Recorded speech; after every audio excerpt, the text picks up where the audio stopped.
হারামখোর 5 quintal আপনার 5 মনের একটা বড় গরু কিনে গলায় ফুলের মালা দিয়ে এলাকা ঘোরাচ্ছে, দেখাচ্ছে আমার মতো কুরবানি দাতা আর কেউ নেই।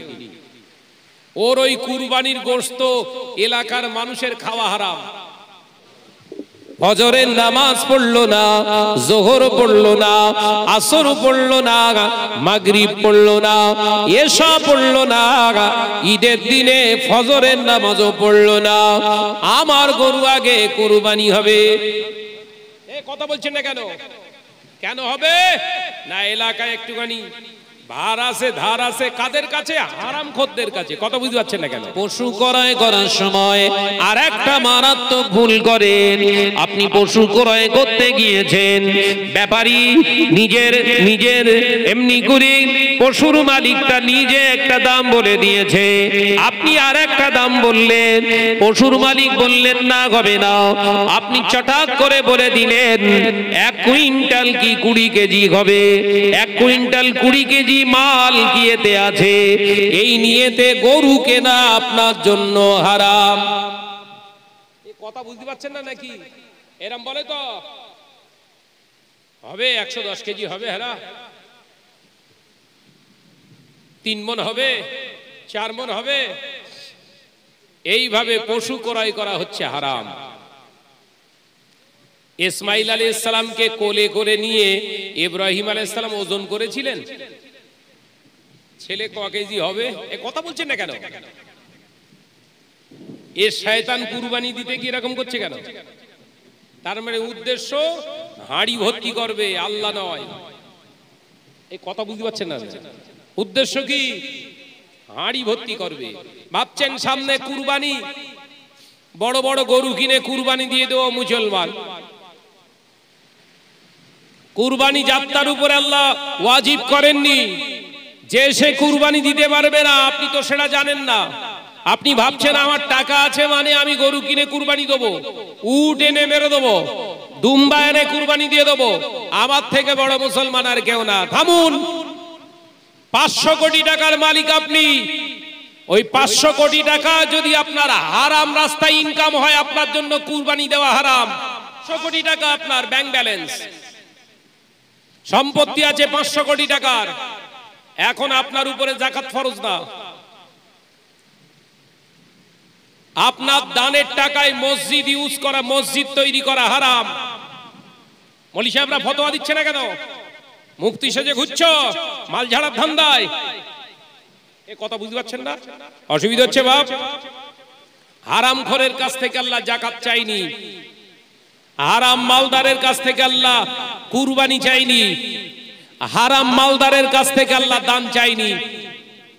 আমার আল্লাহ নিজে পাক, নিজে পবিত্র, কোরআনকেও পবিত্র বানিয়েছে, হাবিবও হলেন পবিত্র। যেটা দান করবেন ওটাও যেন হয় পবিত্র। একবার জোরে বলুন, একবার জোরে বলেন না সুবহানাল্লাহ। এই আলোচনা বুঝতে পারছেন তো বাপ? অসুবিধা হচ্ছে? মনে করছে বিশাল গাড়ি বাড়ি করে ফেলেছি, বিশাল টাকার অ্যাসেট বানিয়ে ফেলেছি, আমার উপরে যাকাত ফরজ হয়ে গেছে। রাখ তোর ফতোয়া। ও যে হুজুর তোকে বলেছে যাকাত দিতে ও মার খাবে, ও হুজুরও ঝাপটা খাবে। আল্লাহ হালাল মালের যাকাত চায়, হারাম নয়। এই বুঝতে পারেননি বোধহয়। হালাল মাল, আপনার হালাল উপার্জন করা টাকা, উপার্জিত সম্পদের পরিমাণ, টাকার পরিমাণ 47,000 টাকা হয়ে গেছে। সংসার সবকিছু সুন্দরভাবে চালানোর পরে সারা বছর 47,000 টাকার মতো অ্যাসেট হয়েছে। শরিয়ত বলছে ওর থেকে এবারে কিছু গরিবদের দান কর, 2.5% শতকরা ফরজ। কিন্তু 47 কোটি টাকার মালিক আপনি, গরিবের মাল মেরেছেন, রাস্তার কাজে ঝেড়েছেন। এ কথা বুঝতে পারছেন না বোধহয়। কন্ট্রোলের রেশনের মাল ঝেড়েছেন, দাদাগিরি করে টাকা পয়সা উপার্জন করেছেন। যাকাত ফরজ, যাকাত হারাম। এই কথা বুঝতে পারছেন না? মনে করছে বিশাল টাকার মালিক, বড় একটা গরু কিনে লিয়ে আয়। আরে বাপরে বাপ, হারামখোর। 5 কুইন্টাল আপনার 5 মনের একটা বড় গরু কিনে গলায় ফুলের মালা দিয়ে এলাকা ঘোরাচ্ছে, দেখাচ্ছে আমার মতো কুরবানি দাতা আর কেউ নেই। ওর ওই কুরবানির গোশত এলাকার মানুষের খাওয়া হারাম। মুফতিরা ফতোয়া দিয়েছে, দেবে না তো, ওর খরিদ্দার কমে যাবে। আল্লাহ রাসূল এমনি বলেনি এক শ্রেণীর মরি সাহেব জাহান্নামে যাবে। ভাইরা, আমার নজনেরা, যুবকেরা, ছেলেরা, বাচ্চারা, পর্দানশীনা মা ও বোনেরা, আলোচনা বুঝুন। আমি আপনাদের ভাই মোহাম্মদ শাহনওয়াজ বলে যায়, কোরআনকে বুঝুন। আল্লাহ জাত্তার কাছ থেকে কুরবানি চাননি, আমার আল্লাহ জানিয়ে দিলেন বিসমিল্লাহির রহমানির রহিম, ফাসাল্লি লিরাব্বিকা ওয়ানহার। আমি আল্লাহ বলছি আগে নামাজটা আদায় করুন, আমার নামাজটা আগে আদায় ওয়ানহার, এইবারে আপনি কুরবানি করুন। একবার জোরে হবে না? তাহলে কোরআনের ভাষায় বেনামাজিদের জন্য কুরবানি না। এই আমার আলোচনা বুঝতে পারছেন না? বেনামাজি ব্যক্তির জন্য কুরবানি না। আল্লাহর কোরআন বলছি, মৌলী সাহেবের ডাকেন, ফাসাল্লি লিরাব্বিকা ওয়ানহার। আমি আল্লাহ বলছি আগে নামাজটা আদায় করেন, এরপরে আমার রাস্তায় কুরবানি দেন। সুবহানাল্লাহ বলেন। ফজরের নামাজ পড়লো না, যোহর পড়লো না, আসর পড়লো না, মাগরিব পড়লো না, এশা পড়লো না, ঈদের দিনে ফজরের নামাজও পড়লো না, আমার গরু আগে কুরবানি হবে। কথা বলছেন না কেন? কেন হবে না? এলাকায় একটুখানি ভার আছে, ধার আছে, কাদের কাছে? হারাম খোরদের কাছে। কথা বুঝতে পারছেন না কেন? ইমাম সাহেবকে ডাঁটছে, বলে দিল আমার কিন্তু আগে পড়বে, আমারটা আগে জবাই হবে, ব্যাস বলে দিল। ইমাম সাহেব জানে শাহনাজ ভাই এলাকার ডন, টাকাওয়ালা, ওর কুরবানিটা আগে দিতে পারলেই মাল পাওয়া বেশি পাওয়া যাবে। এ কথা বলছে না কেন? ভুল বলতিস বলে নাকি? যে দে আল্লাহু আকবার, এই ইমাম সাহেবও মার খাবে, এর কপালেও বাস পড়বে। কথা বুঝতে পারছেন না নাকি? হারাম খোরের তাবেদারি করা হারাম।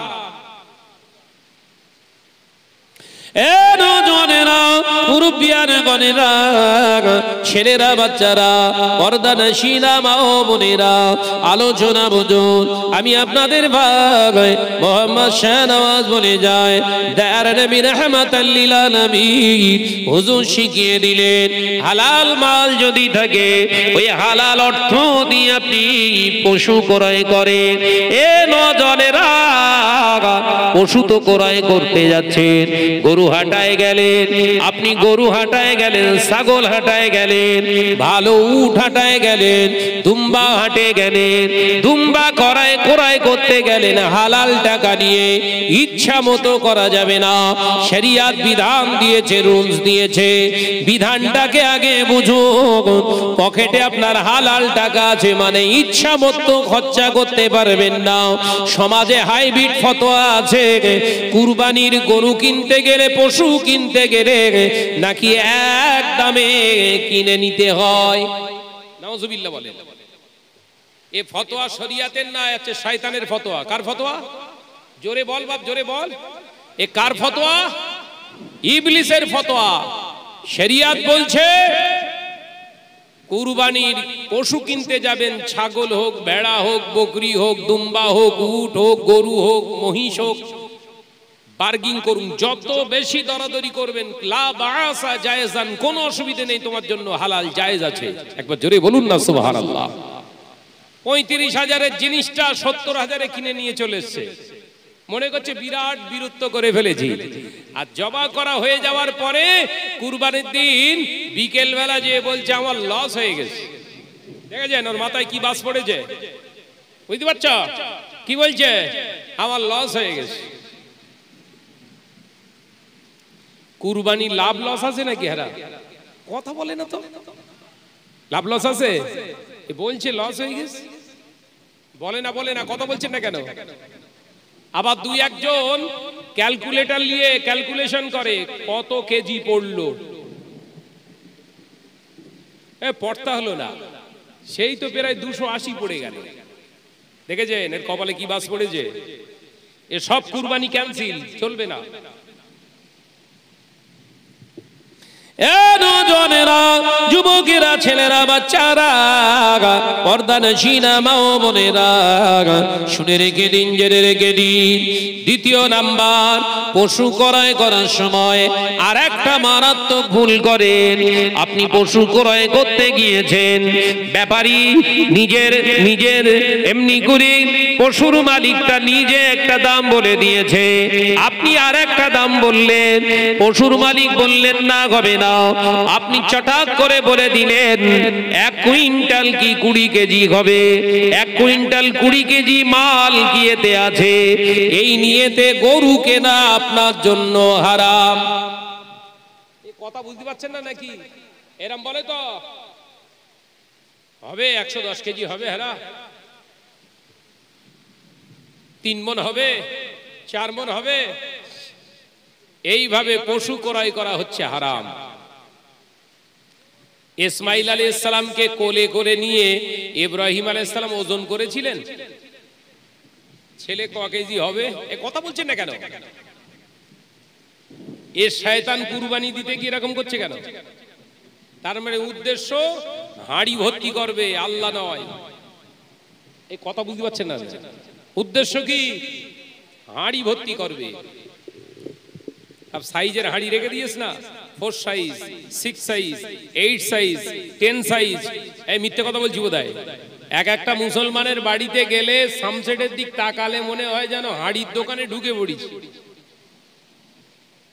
একদম 4 সাইজ থেকে শুরু করে 28 সাইজ। এই মার্কা মুসলমান হলে ওই সনাতনী ভাইদের বাড়ির ওপর দিয়ে যেতে গেলে আপনার ভেতরে ধুক ধুক করবে। আপনার তো হাঁড়ি দরকার, এই কথা বুঝাচ্ছেন না? প্রকৃত মুসলমান হন। একটু আওয়াজ দিয়ে দরুদ শরীফ পড়ি, আল্লাহুম্মা সাল্লি আলা। এই আওয়াজ কমে গেছে ভাই, আমার সঙ্গে থাকতে গেলে একদম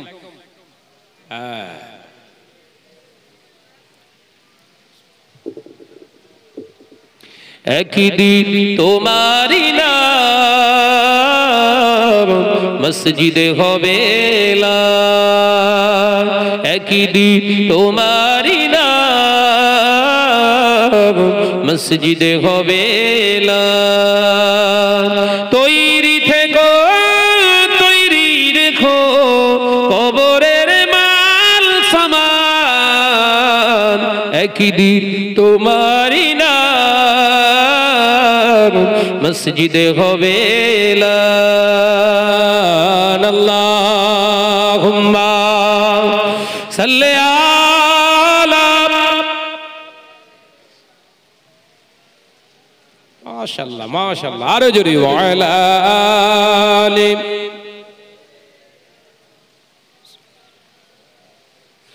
বন্ধু স্বজন আত্মীয় পরিজন পরিয়ে তোমার নতুন কাফন, বন্ধু স্বজন আত্মীয় পরিজন পরিয়ে তোমার নতুন কাফন, নিয়ে যাবে ওই কবরে থাকবে না কেউ আপন, একদিন তোমারই নাম মসজিদে হবে লাল, একদিন তোমারই নাম মসজিদে হবে লাল। তৈরি থেকো, তৈরি রেখো কবরের মাল সামান। জোরে হবে না সুবহানাল্লাহ? আর একটু জোরে হবে না? একদিন তোমারই নাম মসজিদে হবে লাল। আল্লাহুম্মা সাল্লি আলা।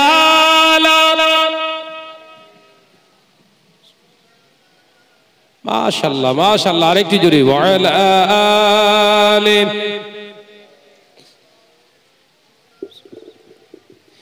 টাকা কড়ি গাড়ি বাড়ি থাকবে না কেউ সঙ্গে তোমার, টাকা কড়ি গাড়ি বাড়ি থাকবে না কেউ সঙ্গে তোমার, থাকবে সেদিন সঙ্গী হয়ে নূর নবীর সুন্নাহ। জোরে হবে না, আরেকটু জোরে হবে না। থাকবে সেদিন সঙ্গী হয়ে নূর নবীর সুন্নাহ, একই দিন তোমারই নাম মসজিদে হবে এলান, একই দিন তোমারই নাম মসজিদে হবে এলান। তৈরি থেকো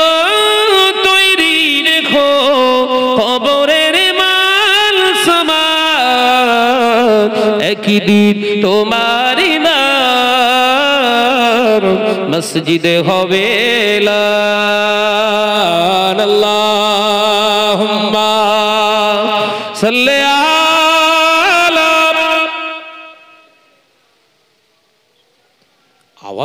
আওয়াজ দেন পেছনের ভাইরা একদম চুপ হয়ে গেছে। আওয়াজ জোরে ওয়ালা আলে।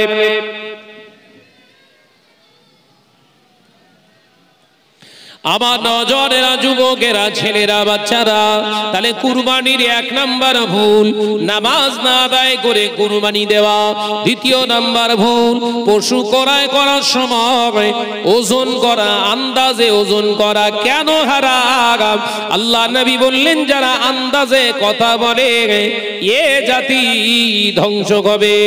আন্দাজে কথা বলা মুসলমানদের জন্য হারাম। আরে পশু ক্রয় করার সময় আন্দাজ ওজন করা যাবে? জোরে বলেন, হালাল না হারাম? তিন নাম্বার ভুল, আপনার পশুটা ক্রয় করা হয়ে গিয়েছে, হাট থেকে নিয়ে আসেন, একজন চামড়ার ব্যাপারী এসে ধরে আপনাকে বলল ভাইজান আপনার পশুর চামড়াটা আমায় দেবেন, 1500 টাকা দেবো। আপনার পশুর চামড়াটা আমার পছন্দ হয়েছে ভালো, আপনি সঙ্গে সঙ্গে 500 টাকা অ্যাডভান্স চাইলেন। এই গরু আপনার পশুটা জবাইয়ের আগে চামড়ার অগ্রিম নেওয়াটা হলো হারাম। এক সপ্তাহ বাকি আছে বলো, চামড়া বিক্রি হয়ে গেছে, এরকম হয়তো সম্পূর্ণ হারাম, ও কুরবানি কবুল হবে না। কেন হারাম প্রশ্ন করবেন না? এই জন্য হারাম, আপনি পশুটার চামড়াটা বিক্রি করেছেন ভালো দেখিয়ে, কিন্তু জবাই করার পরে চামড়া ছাড়ানোর সময় ছুরির আঘাতে ছুরির মাথা লেগে 2-4 জায়গায় চামড়া কাটে না। কাটা চামড়ার দাম বেশি না কম? ঠকানো হলো, কিনেছিল ভালো দিয়েছিলেন খারাপ। হারাম কেন বুঝতে পেরেছেন তো নাকি? ভাইরা আমার, নজনেরা, যুবকেরা, ছেলেরা, বাচ্চারা, পর্দানাশীনা মা ও বোনেরা, আপনার কুরবানির ভিতরে আরো গলতি আছে। গলতিটা কি? ইমাম সাহেব জবাই করে দিয়ে গিয়েছে, বিসমিল্লাহ আল্লাহু আকবার বলে জবাই করার পরে অনেক পশু শক্তিশালী থাকা, তেজানো হওয়ার কারণে অনেকক্ষণ ধরে ছটকা ছটকি করে, লড়ালড়ি করে। পাশ থেকে একজন মুস্তানি করে ছোট একটা চাকু নিয়ে ওই কাটা জায়গায় বারে বারে খোঁচা মারে। হারাম, কুরবানি বাতিল। ওই কুরবানিটা আপনাকে আবার প্রথম থেকে দিতে হবে। তার মানে ও গরুতে তো আর হচ্ছে না, আপনাকে আবার নতুন পশু ক্রয় করে এনে কুরবানি দিতে হবে। যদি না দেন আপনার কাবিরা গুনাহ হবে। আরো ভুল আছে, যাবো আর একটু শুধরে যান। সামনেই তো একটা ইবাদত, কুরবানি তো ইবাদত। দ্বিতীয় নাম্বার, প্রথম নাম্বার বললাম নামাজি হতে হবে, দ্বিতীয় নাম্বার হালাল টাকার কুরবানির গরু ক্রয় করতে হবে, পশু ক্রয় করতে হবে, তৃতীয় নাম্বার কেনার সময় মাপা চলবে না, চতুর্থ নাম্বার আপনি জবাইয়ের আগে চামড়ার টাকা নিতে পারবেন না, পাঁচ নাম্বার আপনি জবাই করার পরে ওই ক্ষত জায়গায় ছুরি দিয়ে বারে বারে আঘাত করতে পারবেন না। বাবাজি ছয় নাম্বার পশু জবাই করা হয়ে গিয়েছে, কাটাকুটি কমপ্লিট হয়ে গিয়েছে, যারা আপনার কাজ করেছিলেন তাদের বেশি বেশি পরিশ্রমের বিনিময়ে পারিশ্রমিক হিসাবে গোশত দিয়েছেন, চলবে না।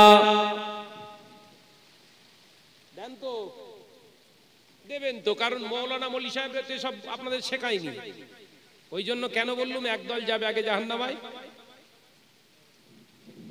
যেটা এসে ওয়াজ করার দরকার ছিল সেটা ওয়াজ করিনি। হয়েছে জ্বর, খাওয়াচ্ছে আমাশার ট্যাবলেট, এই কথা বুঝাচ্ছেন না? এখনকার ওয়াজ নসিহতের সিস্টেম কি? হয়েছে জ্বর, খাওয়াই সব আমাশার ট্যাবলেট। হচ্ছে মাথার যন্ত্রণা, হচ্ছে মাথার যন্ত্রণা, আর দিয়েছে জ্বরের ট্যাবলেট, মরগে যা তুই। এখন ওয়াজের সিস্টেম কি করবেন? যারা কাজ করেছে দুজন কি চারজন, তাদেরকে 50 কি 100 করে টাকা হাতে দিয়ে বলবেন, ভাই তোরই খাটাখাটনির জন্য এটা দিলাম, খুশি হ, আর আমার তরফ থেকে আমি খুশি করে তোদেরকে এই গোশত তাবাররুকান হাদিয়া স্বরূপ দিয়ে দিলাম। একবার জোরে বলুন সুবহানাল্লাহ। কথা বুঝতে পারেননি বোধহয়। তাহলে কটা ভুল বেরোলো? একটা কুরবানিতে কটা ভুল বেরোলো? ও কুরবানি হয়েছে তো ওই হাঁড়ি ভর্তি হয়ে যাচ্ছে। কি ভর্তি হয়েছে? এই নসিহত গুলো এখন সমাজে যে এই করছি সব মাথায় হাত পড়ে গেছে। সর্বনাশ, হুজুর এরা মস্ত করিনি, কেউ করিনি, দাওয়াত দিয়েছিলিস কেন? গলার সুর ভালো, বিরাট কোরআন হাদিস বলে যে শরিয়াতের ভাষাগুলো বাংলায় বোঝাতে পারে না সামনে বসে থাকা বাংলার মানুষগুলোকে, আবার হুজুর এই কথা বলছে না কেন? আপনারা তো, আমরা সব বাংলার মুসলমান। আল্লামা হুজুর ইচ্ছা করলে 154 খানা কিতাব সব আরবিতে লিখতে পারতেন না? পারতেন না? জোরে বল না রে বাবা। আল্লামা বড় মাওলানা রাহমাতুল্লাহ আলাইহি ইচ্ছা করলে 154 খানা কিতাব উর্দুতে লিখতে পারতেন না? পারতেন না? আল্লামা হুজুর রাহমাতুল্লাহ আলাইহি ইচ্ছা করলে 154 খানা কিতাব ইংরেজিতে লিখতে পারতেন না? পারতেন না? সব বাংলায় লিখলেন কেন? শরিয়াত বোঝা মানুষটা বাংলায় লিখবে কেন? শরিয়াতের ভাষা দেবে, কথা বলছেন না কেন? কারণ আল্লামা হুজুর বুঝেছিলেন বাংলার মুসলমানেরা এরা আরবি দক্ষতা এদের ভিতরে নেই, আরবি বুঝতে পারবে না। আমি আল্লামা হুজুর, আমি রুহুল আমিন আরবি বুঝি, বাংলাটাও বুঝি, তাই বাংলার মুসলমানের জন্য শরিয়াতটা বাংলায় যদি বোঝানো হয় এরা ইসলামটাকে সহজে পেয়ে যাবে। একবার জোরে বলুন। আল্লামা হুজুরের খেদমত ভুলে গেছেন? মৌলী সাহেব গিরি করো, আল্লামা হুজুরের কিতাব পড়ে বড় বড় ফতোয়া দাও, আর আরবি পড়ে পড়ে শোনাচ্ছ, দেখাচ্ছ ভেতরে কতটা আছে।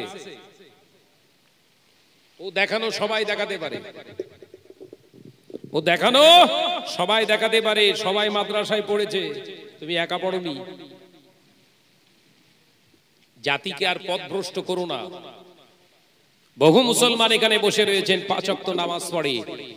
যদি জিজ্ঞাসা করি ভাই নামাজ পড়তে গেলে শর্ত কটা বল দিন, বলতে পারবেন না। 5 ওয়াক্ত নামাজ পড়ে নি, 100% গ্যারান্টি দিয়ে বলছি। পারবেন? নামাজ পড়তে গেলে শর্ত দরকার, কয়েকটা শর্ত গোনেন, আবার গোনেন। অসুবিধা হচ্ছে? এ বলে দেবো, জানার দরকার আছে না নাই?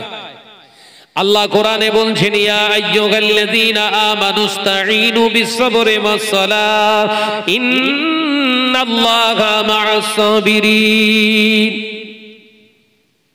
আমি আপনি নামাজ পড়ছি, আল্লাহর কাছে দোয়া চাচ্ছি, কবুল হচ্ছে না কেন? জানার চেষ্টা করবেন না? ইমান থাকলে তারপর তো নামাজ। মনে করছেন মাথায় টুপি দিয়েছি, মুখে দাঁড়িয়ে আছে, বড় জুব্বা পরে আছে, আমার মতো বড় ইমানদার আর কেউ নেই। হতে পারিস তো ডুপ্লিকেট ইমান। দেখ প্রমাণ করছি, এই ইমানদার সাজা ভণ্ড, দেখ প্রমাণ করে দিচ্ছিস আসলে তুই ইমানদার নয়। বলবো বলবো অসুবিধা হবে নাকি? বলবো? নসিহত করতে এসেছি, গল্প করবো না। এক নম্বর শর্ত নামাজি, আপনার প্রথম নম্বর শর্ত হলো ঈমান আলওয়ালা হতে হবে। তবে ঈমান ওয়ালা মানে আল্লাহ এক, রাসূল আমার, ফেরেশতা আছে, কিয়ামত আছে, মৃত্যু আছে, এসব বিশ্বাস করি আমি ঈমানদার। কিন্তু এই বিশ্বাসটাও করি এই সরকারটা যদি চলে যায় আমরা বাঁচতে পারবো না। এই ঈমানদারের নাম আল্লাহ দরবারে পৌঁছায় না। ভেজালি বান বেরোচ্ছে, এবার দেখেন। আরো বলবো না, এই পর্যন্ত থাকবে। ভেজাল ইমানের পরিচয় নিলেন আগে। দ্বিতীয় নাম্বার ভেজাল, ঈমান আছে আমার, আল্লাহকে আমি আল্লাহ বলে মানি, নবীকে আমার নেতা বলে মানি, ফেরেশতা আছে বিশ্বাস করি, আমার উপরে নামাজ ফরজ আমি মানি, আমার উপরে যাকাত ফরজ আমি মানি। ও নজনেরা,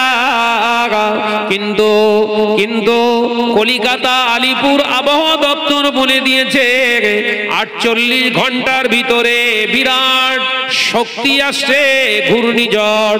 ওই শক্তি আসছে, গোটা এলাকা তছনছ করে ফেলবে। 100 থেকে 180 কিলোমিটার বেগে ঝড় হবে, ওই ঝড়ে তছনছ হয়ে যাবে।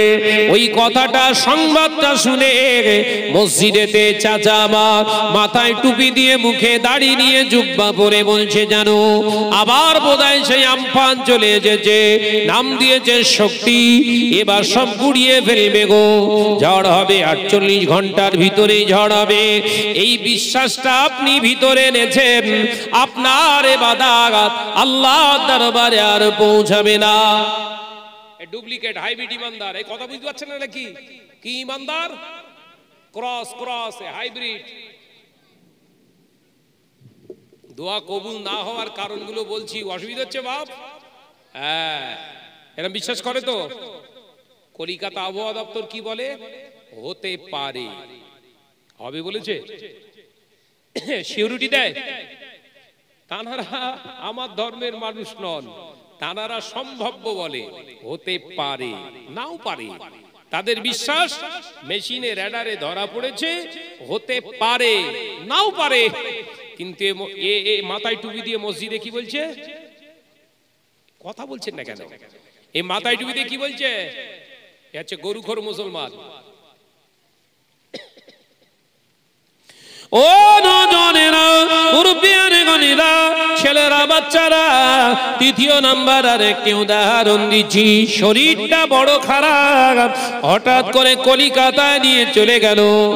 কলিকাতায় নিয়ে ভালো সার্জেনের কাছে ডাক্তার দেখিয়ে, সার্জেন ডাক্তার দেখে ভালো ট্রিটমেন্ট করলেন, দামি দামি ওষুধ দিলেন, সুস্থ হয়ে গেল।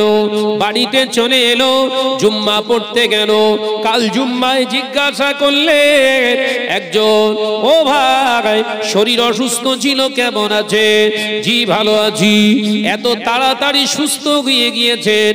হ্যাঁ ভাই, এমনি সুস্থ হইনি, এমন দামি ডাক্তার দেখিয়েছি, এমন দামি দামি ওষুধ খেয়েছি, ওই ডাক্তার আর ওষুধের জোরে আমি বেঁচে গেছি। সোজা সবটাই হলো কাট বেঈমান। কি বেঈমান? এ অসুবিধা হচ্ছে?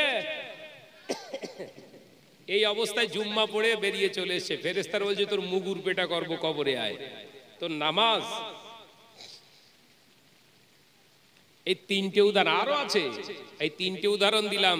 সচরাচর এই তিনটে নিয়ে চলছে না, চলে না? এই সরকারটা যদি পড়ে যায় আমরা কেউ আর বাঁচবো না। হচ্ছে বেঈমানদের, এই বেঈমানদের কথা ইমানদারের নয়। হায়াতের মালিক আল্লাহ, ইজ্জতের মালিক আল্লাহ, রিজিকের মালিক আল্লাহ। আল্লাহ যতদিন চাইবে জমিনে আমরা থাকবো। একবার জোরে বলুন। কথা বুঝতে পারছেন না? আল্লাহ চাইলে ঘূর্ণিঝড় হবে না, আল্লাহ চাইলে হবে, টর্নেডো হবে, নার্গিস হবে, আমফান ডবল আমফান হতে পারে, আল্লাহ যদি দেয়। আল্লাহ আবার না চাইলে হবে না। ঈমান। আলহামদুলিল্লাহ ভালো ডাক্তারের কাছে গিয়েছিলাম, তিনি দেখাশুনো করে ট্রিটমেন্ট চালিয়েছেন, আল্লাহর অশেষ কৃপায় ওষুধের ওসিলায় হয়তো আল্লাহ সুস্থ করে দিয়েছে। ইমানদার একবার জোরে বলুন। বলে এরম বলে, চাচা চা খাওয়া দেখলে শয়তান ড্যান্স দেয়। কত বুঝাচ্ছেন? চাচা চা খাচ্ছে, এক হাতে বিস্কুট আর এক হাতে চা, বাম হাতে বিস্কুট আর ডান হাতে চা। শয়তান বলছে তুই হচ্ছিস আমার আসল মুসল্লি। কে বলছে? জোরে বল, জোরে বল বাপ। শয়তান বলছে এই হচ্ছে পাকা আমার মুসল্লি। তুই আল্লাহর মুসল্লি হতে পারিসনি, শয়তানের মুসল্লি তুই। কারণ শয়তানের খাবার দুই হাতে, ডান হাতেও খায় বাম হাতেও খায়। কথা বুঝতে পারছেন না? সব আমাদের সব ঘরের ছেলেরা সব ভদ্র হয়ে গেছে। কথা বুঝতে পারছেন না? ভদ্র শয়তান হয়ে গেছে। শয়তান এখন ভেষ পরিবর্তন করে, জানেন তো? ও ইচ্ছা গেলে মাথায় টুপি দিয়ে জুব্বা পরে স্টেজে এসে ওয়াজ করে। আপনি দেখছেন শাহনাজ ভাই ওয়াজ করছে, কিন্তু অরিজিনাল শাহনাজ ভাইয়ের চেহারাটা, সুরাতটা আছে, কার্যকলাপটা পুরো শয়তান। ওয়াজ করছে, বুঝতে পারছেন না? ওয়াজ করছে নবী আমাদের মতো মানুষ। এটা কারো নসিহত? নাউজুবিল্লাহ বলে। এ কার নসিহত? এ তো ইবলিসের নসিহত। আবার একজন এসে বেশভূষা, বেশ দাড়ি টুপি নিয়ে একদম পুরো পা পর্যন্ত জুব্বা পরে বলছে নবীরা সব ভিখারির বাচ্চা। কে ওয়াজ করছে? নাউজুবিল্লাহ বলেন। দেখছেন মৌলী সাহেব, বিরাট বড় মুফতি সাহেব, কিন্তু এই ওয়াজটা হচ্ছে শয়তানের। কার ওয়াজ? জোরে বলেন। আবার একজন চশমা টশমা লাগিয়ে জুব্বা পরে গায়ে একদম ইন্টারন্যাশনাল কোট পরে স্টেজে ওয়াজ করতে করতে ফাড়াং ফাড়াং করে ইংলিশ মারতে মারতে বলছে মাই প্রফেট মুহাম্মদ সাল্লাল্লাহু আলাইহি ওয়াসাল্লাম ইজ এ কাউবয়। নাউজুবিল্লাহ বলেন। কাউবয় মানে রাখাল। আল্লাহ বললেন ইয়া আইয়ুহাল্লাযীনা আমানু ওয়ালা তাকুলু রাইনা, খবরদার তোমরা আমার হাবিবকে রাখাল বলে ডেকো না। একবার জোরে বলুন না সুবহানাল্লাহ। আল্লাহ বলছে নবীকে রাখাল বলা যাবে না। এ কাফেরেরা বলে। এ মৌলী সাহেবের ড্রেসে ওয়াজ করছে। এ মৌলী সাহেব না শয়তান? জোরে বল না রে বাপ। এই ভুলগুলো বুঝতে পারছেন তো নাকি? এখন এদের বিরুদ্ধে কথা বলতে গেলে, আমি তো ওয়াজ করছি কোরআনের থ্রু দিয়ে, কোরআনের থিওরি দিয়ে, কোরআনের দলিল দিয়ে। এই ওয়াজের বিরুদ্ধে যখন হাড়বাটা শুরু করে দিয়েছি, মৌলী সাহেব চেল্লাচ্ছে। আরে মৌলী সাহেবের বিরুদ্ধে ওয়াজ হচ্ছে তো শয়তানের বিরুদ্ধে। মৌলী সাহেব চেল্লাচ্ছে কেন? তার মানে ওই সূরাতে মৌলী সাহেব, ভেতরে শয়তান। মাঠটা ওর ওপরেই লাগছে। কথা বুঝতে পারছেন না নাকি? জেনের রুগীকে চড় মারে যারা জেন টেন ঝাড়ায়, দেখেননি? চড় মারছে ওর, জেন চেল্লাচ্ছে ভেতর থেকে, ওরে বাবা রে আমাকে মারবেন না, আমাকে মারবেন না, আমাকে মারবেন না। এর গাল চোবড়ে চোবড়ে একদম পুরো লাল করে ফেলেছে, ফাটিয়ে ফেলে দেওয়ার খাপ। ও চেল্লাচ্ছে আমাকে মারবেন না, আমাকে মারবেন না। হঠাৎ করে পানি ফুল দিয়ে ছিটে মেরে দিয়েছে, দাম করে বেহুশ হয়ে পড়ে গেছে। ও হঠাৎ করে উঠে বলছে আমি এখানে কেন? তার মানে কি? ভেতর থেকে শয়তান পালিয়ে গেছে, জেন পালিয়ে গেছে। কথা বুঝতে পারছেন না নাকি? এই মৌলী সাহেবগুলোকে জেন ঝাড়া করতে হবে। কথা বুঝতে পারছেন না? এসব সব শয়তান। এরা এলাকায় বলে আমরা এই করেছি সেই করেছি, বিরাট বড় বড় এই করছি সেই করছি। কিচ্ছু করে না। যা করছে সব শয়তানি করছে, যা করছে সব শয়তানি করছে। তাই সাবধান হন। রাগ করছেন? যা বলছি খারাপ বলছি নাকি? উল্টো পাল্টা বলছি না? সত্য হকটাকেই বলছি। সাবধান হন। এই ফেরকাবাজ মৌলী সাহেবদের খপ্পরে পড়ে আপনিও বেঈমান হয়ে যাবেন। আমার আল্লামা হুজুর স্ট্রংলি মুজাদ্দিদুজ্জামানের দামান ধরেছিলেন, মুজাদ্দিদুজ্জামানের দামান ছাড়েননি। আল্লামা হুজুর অত জ্ঞানী, অত বিদগ্ধ পণ্ডিত হওয়ার পরেও আল্লামা হুজুর মুজাদ্দিদুজ্জামানের দামান ছাড়েননি, রশিকে মজবুত করে ধরেছিলেন। কারণ মুজাদ্দিদুজ্জামানের হাতে হাত দিয়ে বায়াত হওয়ার পরে তিনি আমার রাসূলুল্লাহকে দেখতে পেয়েছিলেন। জোরে বলুন সুবহানাল্লাহ। এবার জোরে হবে না? ভাইরা, নজনেরা, যুবকেরা, ছেলেরা, বাচ্চারা, ও মতিঝিলের মুসলমানেরা, শুনে রেখে দিন, রোজিপুরের সোনার চাঁদেরা, ও থুবার মুসলমানেরা, আল্লাহ নবী দো জাহানের বাদশাহ হাবিবুল্লাহকে, নবী জানাবে মুহাম্মদুর রাসূলুল্লাহকে সাল্লাল্লাহু আলাইহি ওয়াসাল্লাম জানিয়ে দিলেন, নামাজ যাত্রার উপরে আল্লাহ ফরজ করেননি, সলিড ইমানদারের উপরে নামাজ ফরজ করে দিয়েছে। ও বাবাজি, নামাজ আপনি পড়তে চাইলে নামাজ পড়তে পারবেন না। নামাজ পড়তে গেলে কয়েকটি শর্ত আপনাকে মেনে নিতে হবে, আগে আমল করতে হবে।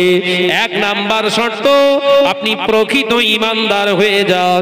দ্বিতীয় নাম্বার শর্ত, আপনার জিসমটা, শরীরটাকে আপনাকে পাক করতে হবে। আপনি ভাবছেন শাহনাজ ভাই, আমি প্রতিদিন তো গোসল করি, প্রতিদিন আমি তো সাবান মেখে গোসল করি, প্রতিদিন তো আমি পুকুরিতে ডুবুস কেটে গোসল করি, প্রতিদিন আমি শাওয়ারে গোসল করি, ভালো করে গোসল করি, প্রতিদিন কিয়া সাবান দিয়ে গোসল করি। নজনেরা, ধুলেই পাক হয় ধারণা ছেড়ে দেন। নজনেরা, ও মুরব্বিয়ানগণেরা, পর্দানাসীনা মা ও বোনেরা, 40-30 দিনের ভিতরে বগলের অবাঞ্ছিত লোম, নাভির নিচের অবাঞ্ছিত লোমটা যদি 30 দিনের ভিতরে পরিষ্কার না করে, শরিয়ত জানাচ্ছে 100 সাবান দিয়ে ঘষাঘষি করলে দেহটা পাক হবে না। এ কথা বুঝতে পারছেন না? বগলের অবাঞ্ছিত লোম, লাভির নিচের অবাঞ্ছিত লোমগুলো 30 দিনের ভিতরে সাফাই করতে হবে। আর এগুলো যারা না করে, ও গার পাশ দিয়ে গেলে বোঝা যায় যন্ত্রটা যাচ্ছে। এ কথা বুঝতে পারছেন না? 100 ছাগল যদি থাকে, ওর পাশে দাঁড়িয়ে থাকবেন, 100 ছাগল থাকলেও ওর পাশ থেকে কোনো গন্ধ বেরোবে না। কথা বুঝতে পারছেন না? 100 ছাগল যদি দাঁড়িয়ে থাকে, ওই ছাগলের গা থেকে কোনো দুর্গন্ধ বেরোবে? কিন্তু একটা যদি ওর থাকে, বল বাপ বল, এক চান্সে নাকে এসে যাবে, ও যন্ত্র একটা আছে। নজনেরা, গোসলের ফরজ 3টি। কটা? জোরে বল না, শেখ না, আজকে শিখে যা। এই অসুবিধা হচ্ছে? ওই পেছনে হাত তোল বাপ, অসুবিধা হচ্ছে? গোসলের ফরজ 3টি। 1 নাম্বার ফরজ হলো মুখে পানি দেওয়া। দ্বিতীয় নাম্বার ফরজ হলো নাকের হাড্ডি পর্যন্ত পানি দিয়ে ধৌত করা। তৃতীয় নাম্বার ফরজ মাথার তালু থেকে পায়ের তালুর নিচ পর্যন্ত এমন ভাবে ধৌত করা যেন একটা পশমের গোড়া ফাঁক না চলে যায়। গোটা শরীরটাকে একবার ধৌত করা ফরজ। ও বাবাজি, কিন্তু আগে আপনাকে গোসল করার আগে এই অবাঞ্ছিত লোমগুলোকে সাফাই করতে হবে, শরিয়তের শর্ত। এ নওজোয়ান যুবকেরা, শরীর পাক হয়ে গেছে, এবার আপনি ভাবছেন শাহনাজ ভাই নামাজে দাঁড়িয়ে যায়, ওযু করে নিয়েছি মানে নামাজ হবে না। না না, এরপরে শর্তগুলো পরনীয় বস্ত্রটা পাক হতে হবে। সুবহানাল্লাহ বলেন। তাহলে ঈমান পবিত্র, দেহ পবিত্র, এরপরে পরদীয় বস্ত্র। আপনি বলছেন না মক্কা শরীফ থেকে জুব্বা এনেছি ভাইজান, জুব্বা পরে নামাজ পড়ছি, তার মানে তো নামাজ হবে পা পর্যন্ত। কথা বুঝতে পারছেন না বোধহয়। বসিরহাট ইসালে সব থেকে জুব্বা কিনেছি, দামি টুপি কিনেছি, টুপি কায়দা আপনার এমনি করে পাগড়ি পরেছি ভাইজান, বাংলাদেশের লুঙ্গি পরে আছি, তার মানে আমার নামাজটা সহি আছে না মিয়াজি? ওটা আপনার ধারণা। শরিয়ত বলছে মাথার টুপি, পরনের কাপড়টা, পরনের জামাটা হালাল টাকার হতে হবে। সুবহানাল্লাহ বলে। শুনেছেন এ মশলা কোনদিন? শুনেছেন? সাদা ধবধবে চকচকে কালারওয়ালা, আবার ফুল মেরে। কথা বুঝতে না? ভুল বলতিস না কি? জোরে বল না। হ্যাঁ, কি অ্যাক্টিভিটিস এরা 1700 টাকা দিয়ে ওই জামা করলি, কার টাকা? বলি ও তো দেখতে গেলে হবে না, ভালো দেখাচ্ছে কিনা তাই দেখ। ওর নামাজে বাস পড়ে গেছে। পরে দিয়ে বস্ত্রটা যেটা পরবেন শরিয়াত আপনাকে জানায় অবশ্যই ওটা হালাল টাকার হতে হবে। হালাল টাকার পোশাক ছাড়া হারাম টাকা মেরে নেওয়া, কেড়ে নেওয়া, চিটিংবাজি করে ইনকাম করা, মিথ্যার আশ্রয় গ্রহণ করে অর্থ উপার্জন করে ওই লেবাসে নামাজ পড়লে আল্লাহর দরবারে কবুল হবে না। এতদিন কোন মাওলানা মলি সাহেব এসব ফতোয়া আপনাদেরকে জানায়নি, জানলে হয়তো দাওয়াত দেবেন না। কথা বুঝতে পারছেন না? ও কবরবাসী জাহান্নামায় যাবে না জান্নাতে যাবে ও বুঝে লিখে যা, আমার দরকার হালুয়া রুটি। কথা বুঝতে পারছেন না নাকি? হ্যাঁ, ওই জন্য এগুলো যাবে আগে। তাহলে ক নম্বর শর্ত হলো এটা? 3 নাম্বার, ঈমান পবিত্র সঠিক, জেসেম পবিত্র সঠিক, কাপড় পরিধীয় বস্ত্রটা পবিত্র সঠিক। সুবহানাল্লাহ বলেন। জোরে হলো না যে? এই সব রেগে আছেন, জোরে বলেন। 4 নম্বর, এ নওজওয়ানেরা, মুরব্বিয়ানে গনেরা, এবারে নামাজের মুসাল্লা আল্লাহ নবী জানিয়ে দিলেন যে জায়গায় তুমি দাঁড়াবে ওই জায়গাটা নামাজের মুসাল্লা। ওর উপরে যদি নামাজের আলাদাভাবে কিছু কার্পেট বেছাও ওটাও নামাজের মুসাল্লা।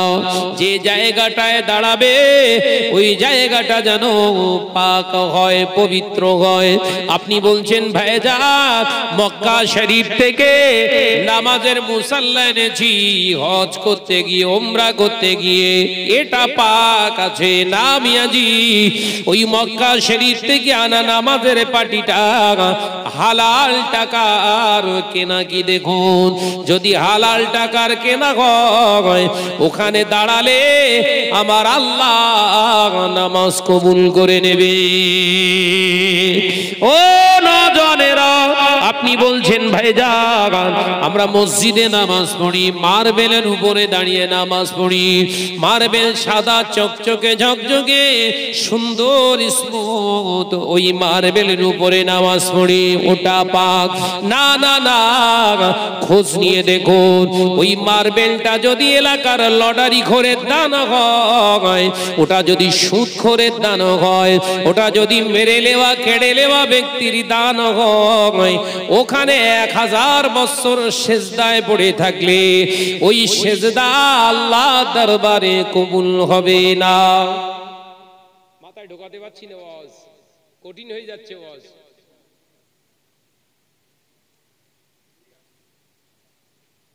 ওই জন্য আল্লামা হুজুর কি বলেছে? এই আমার দিকে ফেরেন, আল্লামা হুজুর কি বলছে? ওই জন্য মসজিদ বানাবে, মসজিদ চাল চাঁদা তুলে মসজিদ বানিয়েছ, ওই মসজিদটাকে আগে হিলা করো। কি করবে? হ্যাঁ, কি? অন্যজনের কাছে ওই মসজিদটা কি করবে? নির্মাণ করার পরে বিক্রি করে দেবে। সে মসজিদটা কিনে নেবে। সে মসজিদটা কে কিনবে? হালাল মালদার, হালাল টাকার মালিক। ওই কিনে নিয়ে ও এবার আল্লাহর রাস্তায় দান করে দেবে। একবার জোরে বলুন না সুবহানাল্লাহ। এরকম করে তো নাকি? আল্লামা হুজুরের কিতাবে দেখবেন এইটা করার কথা বলা আছে। কারণ আল্লামা হুজুর জানতেন, বুঝতে পেরেছিলেন এরপরই সুদখোরের ফোয়ারা চলবে। এই কথা বুঝাচ্ছেন না? আমাদের পরের জেনারেশন আল্লামা হুজুর বুঝতে পেরেছিলেন, আল্লাহর ওলি তো বুঝতে পেরেছিলেন এরপর সুদখোরের ফোয়ারা চলবে, ঘরে ঘরে সুদের লেনদেন হবে, অর্থাৎ সব শেষ করে ফেলবে। অন্তত বাঁচার রাস্তা একটা দেখিয়ে যায়, তিনি ওই রাস্তাটা দিয়ে গেলেন।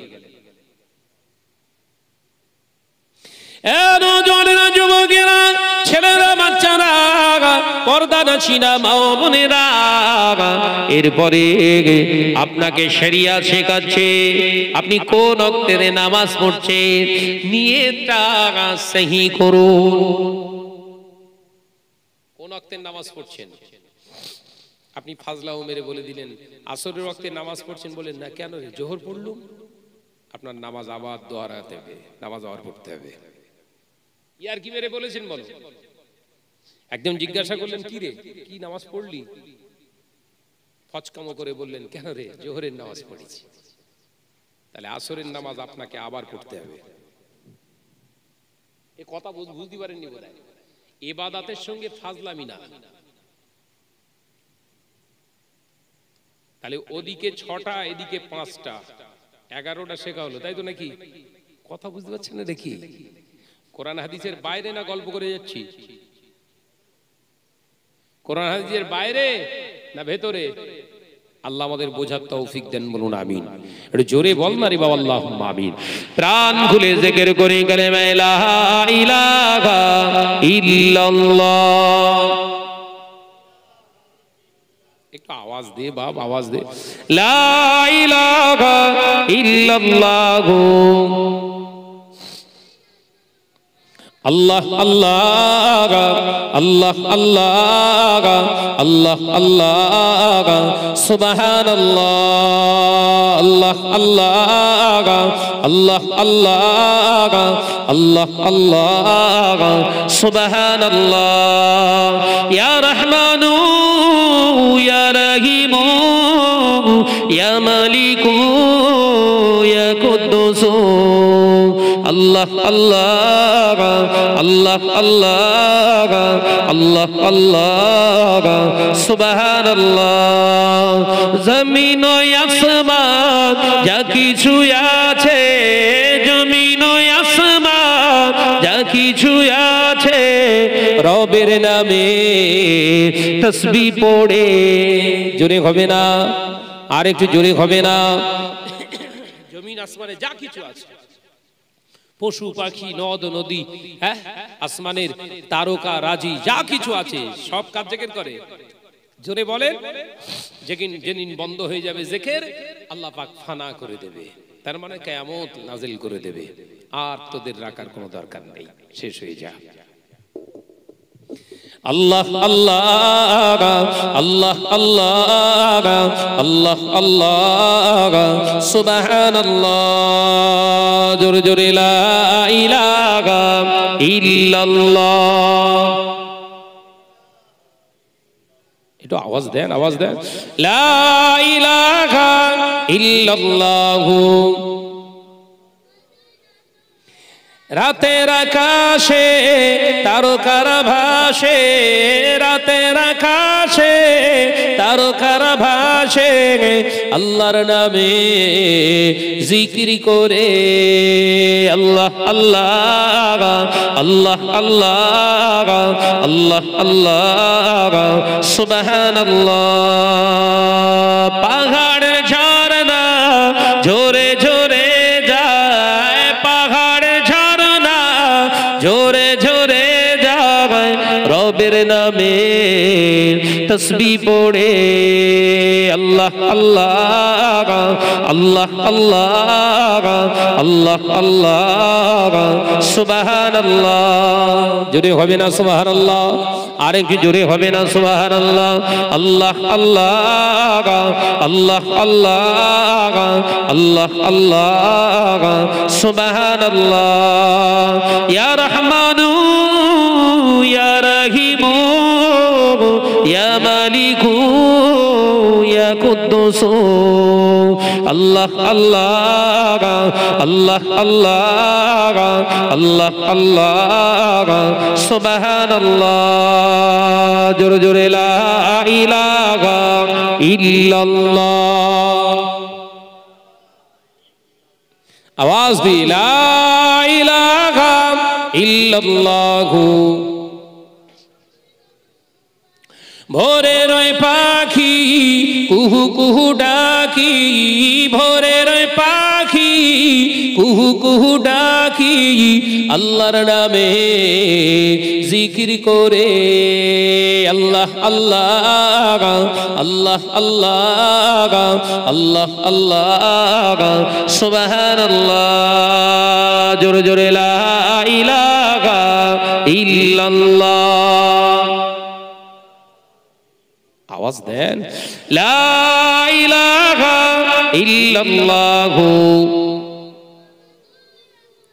ও নজনেরা, মুরব্বিয়ান গনেরা, ছেলেরা, বাচ্চারা, পর্দানাশীনা মা ও বোনেরা, আমার আল্লাহ কোরআনে জানিয়ে দিলে ইয়া আইয়ুহাল্লাযীনা আমানুস্তাঈনু বিস-সাবরি ওয়াস-সালাহ ইন্নাল্লাহা মা'আস সাবিরিন। ও আমার ঈমানদার বান্দারা, ও আমার মুমিন বান্দারা, আমি আল্লাহ পাক জানিয়ে দিলাম ইস্তাঈনু বিস-সাবরি ওয়াস-সালাহ, আমি আল্লাহ বলছি নামাজের মুসাল্লায় যখন তোরা দাঁড়াবি, আমি আল্লাহ বলছি নামাজের মুসাল্লায় দাঁড়িয়ে আমি আল্লাহ পাকের কাছে তোরা তুলে ধর, তোরা আমি আল্লাহর কাছে যা, আমি আল্লাহ পাক আমার কাছে তোরা যা। ইস্তাঈনু বিস-সাবরি ওয়াস-সালাহ, ও বান্দা নামাজের মুসাল্লায় দাঁড়িয়ে সহনশীলতা অবলম্বন কর, আমি আল্লাহ পাক জানিয়ে দিলাম ইন্নাল্লাহা মা'আস সাবিরিন, নিশ্চয় আমি আল্লাহ পাক আল্লাহ তাআলা সবরকারী ধৈর্য ধারণকারীদের সঙ্গে আছি। যদি হবে না, হ্যাঁ আসুক না বাবাজিরা, তাহলে আল্লাহর কাছে চাইতে গেলে কি দরকার? এই কথা বুঝতে পারছেন না? আমি আয়াতে কারিমার উপরে ওয়াজ করছি, আপনারা বুঝতে পারছেন না? আল্লাহ বললেন আমার কাছে চাইতে গেলে নামাজের মুসাল্লা দরকার। ওয়াকাফ অ্যামেন্ডমেন্ট বিলের বিরুদ্ধে বিরাট আন্দোলন হচ্ছে, আলহামদুলিল্লাহ হওয়ার দরকার। কারণ আল্লাহর মসজিদ, আল্লাহ পাকের ইবাদতগাহ, ঈদগাহ, কবরস্থান, মাদ্রাসা, ওয়াকাফ সম্পত্তিকে দখল করার, বেহাত হয়ে যাওয়ার একটা লক্ষণ তৈরি হয়েছে। আন্দোলন হবে, অবশ্যই হবে। এই যারা আমরা আন্দোলন করছি অধিকাংশ সব মাথায় টুপি দিয়ে পাঞ্জাবি পরে যাচ্ছি তো, এ কথা বলে না। আন্দোলনগুলো কটার সময় হচ্ছে?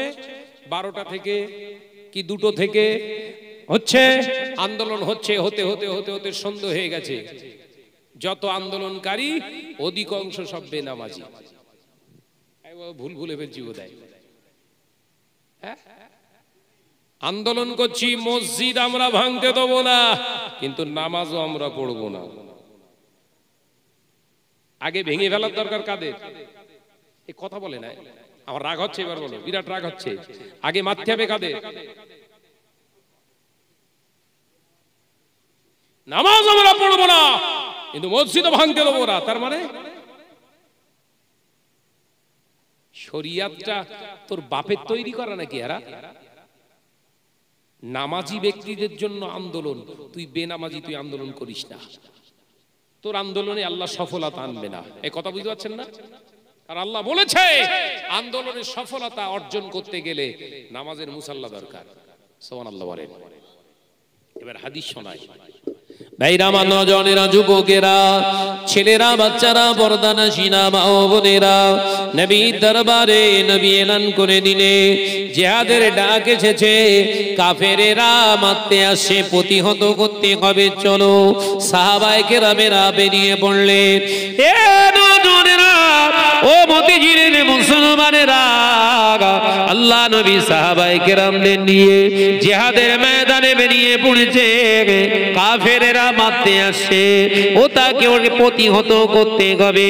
দয়ার নবী রাহমাতাল লিল আলামিন জিহাদের ময়দানে সাহাবায়ে কেরামদের নিয়ে জিহাদের ময়দানে যোগ দিয়ে দিলে। জিহাদ শুরু হয়ে গিয়েছে। কিছুক্ষণ পরে প্রিয় জিবরাইল আলাইহিস সালাম এসে হাজির। আসসালামু আলাইকা ইয়া রাসূলুল্লাহ, ইয়া হাবিবাল্লাহ। হুজুর, আল্লাহ নবী সালামের জবাব দিয়ে জিজ্ঞাসা করলেন, কাইফা ইয়া জিবরিল আমিন, ও জিবরিল আমিন কি ব্যাপার? আল্লাহর ফেরেশতা জিবরিল আলাইহিস সালাম বলেছিলেন, ইন্নাস সালাতা কানাত আলাল মুমিনিনা কিতাবাম মাওকুতা। ইয়া রাসূলুল্লাহ, ইয়া হাবিবাল্লাহ, নিশ্চয় নামাজকে আল্লাহ মুমিনদের উপরে ফরজ করেছে সময়ের উপরে। আমার আল্লাহ পাক আপনাকে জানিয়ে দিতে বলেছে জিহাদের ময়দানে জিহাদ চলছে তো কি হবে? ইয়া রাসূলুল্লাহ, হাবিবাল্লাহ, ওয়াক্তটা পেরিয়ে যাচ্ছে, নামাজটা আদায় করে নি। একবার জোরে বললেন না? আমার আলোচনা বুঝতে হবে কিন্তু। আন্দোলন করা ফরজ হয়ে গেছে, তাই তো? আর নামাজ পড়া কি নফল। কথা বলে না তো। ওয়াকাব বিলের বিরুদ্ধে মৌলভী সাহেব চেল্লাচ্ছে স্টেজে, আমরা ওমরের জাত, ওমরের উত্তরসূরি আব্দুল আজিজ বিন আব্দুল আজিজের উত্তরসূরি, আমরা আলকামা ইবনে সুমাইরের উত্তরসূরি, আমরা হযরত আলীর উত্তরসূরি, আমরা ছাড়বো না। বাঘের মতো গর্জন করছে মৌলভী সাহেব। আসরের ওয়াক্তে বক্তব্য দিচ্ছে, তোর নামাজ কই? কথা বুঝতে পারছেন না? দেখেছেন কি সুন্দর করে বেরোচ্ছে? গাজা পরে পড়িল বাড়ি। তাহলে জিহাদের ময়দানে সাহাবাই কেরামদেরকে রাসূলুল্লাহ জবাব দিতে পারতেন, জিবরিল আমিন চলে যাও, আমরা গাজা পড়ে নেব। পারতেন তো নাকি? এই কথা বলে না। জিহাদ করা ফরজ তো, প্রতিহত করা ফরজ তো। আল্লাহ নবী বলেছিলেন, জিবরিল আমিন জিহাদের ময়দানে আমরা যদি নামাজে দাঁড়াই ওরা আমাদেরকে মেরে ফেলবে, অ্যাটাক করবে। জিবরিল আমিন নামাজ কি করে হবে? আল্লাহর ফেরেশতা বলেছিলেন, ইয়া রাসূলুল্লাহ, হাবিবাল্লাহ, জিহাদের ময়দানে আপনি মুসলমানদের দুটি ভাগে বিভক্ত করুন। একটা ভাগ জিহাদের ময়দানে জিহাদ করবে কাফেরদের সঙ্গে, আর একটা ভাগকে নিয়ে আপনি নামাজে দাঁড়িয়ে যান। ইয়া রাসূলুল্লাহ, ইয়া হাবিবাল্লাহ, হুজুর কালকের এই ওয়াক্তের নামাজটা, এই আসরের নামাজটা আদায় করার সময় যেমন ভাবে অন্য অন্য দিনে নামাজ আদায় করে, আজকের এই জিহাদের ময়দানে আসরের নামাজটা ওই পদ্ধতিতে আদায় হবে না। তাহলে কি পদ্ধতি হবে? ইয়া রাসূলুল্লাহ, হাবিবাল্লাহ, জিহাদের ময়দানে আজকে আপনার দুটো গ্রুপ হবে। একটা গ্রুপ জিহাদের ময়দানে জিহাদ করবে, আর একটা গ্রুপকে নিয়ে আপনি নামাজে দাঁড়িয়ে যাবে, ইমামতি আপনি করবেন। ইয়া রাসূলুল্লাহ, হাবিবাল্লাহ, 2 রাকাত নামাজও কমপ্লিট হয়ে যাবে। আপনি আবার আল্লাহু আকবার বলে উঠে দাঁড়াবে। ইয়া রাসূলুল্লাহ, হাবিবাল্লাহ, পিছনে মুসলমানেরা 2 রাকাত নামাজ আদায় করে সালাম না ফিরিয়ে তারা আবার নামাজ থেকে চলে গিয়ে জিহাদের ময়দানে অ্যাটেন্ড করবে। যারা জিহাদ করছিলেন তারা অস্ত্র ছেড়ে দিয়ে এসে আপনার পিছনে আল্লাহু আকবার বলে নামাজে দাঁড়িয়ে যাবে। ইয়া রাসূলুল্লাহ, ইয়া হাবিবাল্লাহ, হুজুর জিহাদের ময়দানে ওরা জিহাদ করতে থাকবে, এদিকে আপনি 4 রাকাত নামাজ কমপ্লিট করে ফেলবেন, আপনার হবে 4 রাকাত। যারা জিহাদ করছে ওদের 2 রাকাত, আপনার পিছনে এসে যারা দাঁড়িয়েছে এদের হয়ে গেছে 2 রাকাত। এরা আপনার সালাম ফেরানোর সাথে সাথে উঠে দাঁড়িয়ে আবার 2 রাকাত আদায় করে 4 রাকাত কমপ্লিট করবে। ইয়া রাসূলুল্লাহ, হাবিবাল্লাহ, সালাম ফিরিয়ে আবার এরা অস্ত্র ধারণ করে জিহাদের ময়দানে যাবে। জিহাদ যারা করছিলেন তাদের হয়ে আছে 2 রাকাত, তারা এসে আবার নামাজের মুসাল্লায় দাঁড়িয়ে যাবে। হুজুর তারা এসে আবার 2 রাকাত নামাজ আদায় করে নেবে, সালাম ফেরাবে। ও ভাইয়ের 4 রাকাত নামাজ কমপ্লিট হয়ে যাবে, জিহাদ হতে থাকবে। মৌলভী সাহেব গিরি করো, তোমার নামাজের খবর নিয়ে আন্দোলন করে বেড়াচ্ছ। এই কথা বুঝতে পারেনি নাকি? এ শুনলি ইউটিউব হচ্ছে তো এরা ছাড়বে, কত গাল খিস্তি করবে জানেন আমার। ধর্মের আলোচনা যখন সমাজে বাড়ে, ধার্মিকের সংখ্যা বেড়ে যাবে। ধার্মিকের সংখ্যা যখন সমাজে বেড়ে যাবে, অশান্তি তো হবে না, দূর হয়ে যাবে। এ নজনেরা, মুরব্বিয়ার গণেরা, ছেলেরা, বাচ্চারা, মতিঝিলের মুসলমানেরা, আল্লাহ নবী দো জাহানের বাদশাহ হাবিবুল্লাহকে, নবী জনাবে মুহাম্মদুর রাসূলুল্লাহকে সাল্লাল্লাহু আলাইহি ওয়াসাল্লাম হুজুর আমার মক্কা থেকে হিজরত করে হুজুর আমার মদিনায় চলে গিয়েছিলেন। মদিনার জমিনে হুজুর থাকার পরে আল্লাহ পাক মুসলমানদের আবার মক্কাকে দিয়ে দিলেন। মুসলমান মক্কা বিজয় করলো। মক্কার জমিনে আমার নবী যখন আসে, নবীর আগমনের সংবাদ পেয়ে কাফেরেরা বাস্ত ছেড়ে পালিয়ে যাচ্ছে। ও মুরব্বিয়ান গণেরা, আমার নবী দেখলেন মক্কার কাফেরেরা রাস্তা ছেড়ে, নিজের ঘর বাড়ি ছেড়ে পালিয়ে যাচ্ছে। আল্লাহ নবী রাস্তায় দেখতে পেরে একজন বুড়ি মা গাটুরি নিয়ে দাঁড়িয়ে বসে বসে, গাটুরি নিয়ে বসে বসে কাঁদছে। আল্লাহ নবী বললেন, মা, ও মা, বুড়ি মা, কি হয়েছে আপনার? আপনি এখানে বসে বসে কেন রোনাজানি করে? আল্লাহ নবীর কথা শুনে বলেছিলেন, ও বাবা ছেলে, শুনেছি নাকি মুসলমানদের নবী মুহাম্মদ সাল্লাল্লাহু আলাইহি ওয়াসাল্লাম মক্কা বিজয় করে ফেলেছে। গোটা মুসলিম সমাজ মক্কার দিকে অভিমুখ হয়েছে। এই মক্কা জমিনে তিনি আসা মানে আমাদের কিন্তু আর তিনি রাখবেন না। আল্লাহ নবী বললেন, কেন মা, তিনি কি এমন অন্যায় ভাবে মানুষকে কি মারে, হত্যা করে? ওই সময় বুড়ি বলেছিলেন, না বাবা ছেলে, তিনি অন্যায় ভাবে তিনি আমাদের মারবেন না, আমরা তানাদেরকে মেরেছিলাম। কথা বুঝতে পারছেন না? ভয় কাজ করছে। এত জায়গায় গোটা বাংলার জমিনে ঘুরছি, এই সময় এভরিডে জলসা আমার। কোথায় সেই পশ্চিম মেদিনীপুর, পূর্ব মেদিনীপুর, কোথায় সেই আপনার বাঁকুড়া, কোথায় আপনার হুগলি, কোথায় হাওড়া, কোথায় আপনার আপনার এই নদিয়া, কোথায় আপনার মুর্শিদাবাদ, সমস্ত জেলাতে ঘুরছি তো, কই আমাদের তো কেউ অ্যাটাক করে না। এ কথা বুঝাচ্ছেন না? আরো রাস্তা ভুল হয়ে গেলে সনাতনী ভাইরা রাস্তা থাকলে জিজ্ঞাসা করলে, ভাই এই রাস্তা কোথায় যাচ্ছে, দেখে মোচকে হেসে বলে, দাদা ওটা নয়, এইটা দিয়ে যান। কথা বুঝতে পারছেন না? আমারও ভয় লাগছে না, আমি কোথায় বাড়ি থেকে প্রায় 150, 200, 250, 270, 75 কিলোমিটার, কোথায় সেই মালদা, কই আমাকে তো বলে না।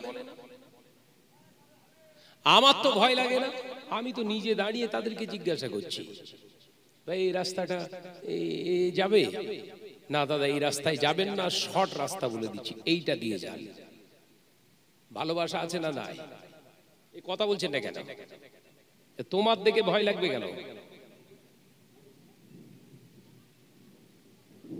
ধার্মিক হন। ধার্মিক হলে অধর্মের ভয় ভেতরে আর থাকে না। একবার জোরে বলুন সুবহানাল্লাহ। প্রকৃত ধার্মিক হন, ভয় সংকোচ বোধ আপনার ভিতরে আর থাকবে না। 100% সিউরিটি দিয়ে বলছি। ও নজনেরা, মুরব্বিয়ান গণেরা, ছেলেরা, বাচ্চারা, পর্দানশীনা মা ও বোনেরা, আল্লাহ নবী বললেন, মা, ও মা, বুড়ি মা, অন্যায় ভাবে তানার উপরে অত্যাচার করেছিলেন কেন? আল্লাহ নবী সব খুঁটি খুঁটি জিজ্ঞাসা করছে। জানেন তো ওনার উপরই তো অত্যাচার হয়েছে। ও মা, বুড়ি মা, কেন আপনারা তানার উপরে অত্যাচার করেছিলেন? দোষটা কি ছিল? আল্লাহ নবীর কথা শুনে বুড়িমা বলেছিল, বাবা ছেলে তিনি সত্য কথা বলতেন, ন্যায়ের দাওয়াত দিতেন, মানুষকে এক আল্লাহর দিকে তিনি টানতেন। এটাই ছিল আমাদের গাত্তাদাহ। অন্যায় রাখাজানি করতে দেবেন না, সুদের কারবার করতে দেবেন না, জেনা ব্যভিচার করতে দেবেন না। তানার নীতি ছিল এটা।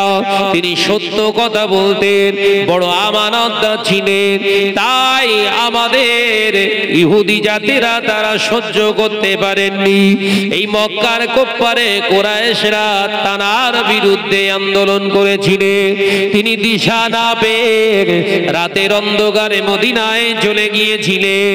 কিন্তু দেখেন কর্মের কি পরিহাস।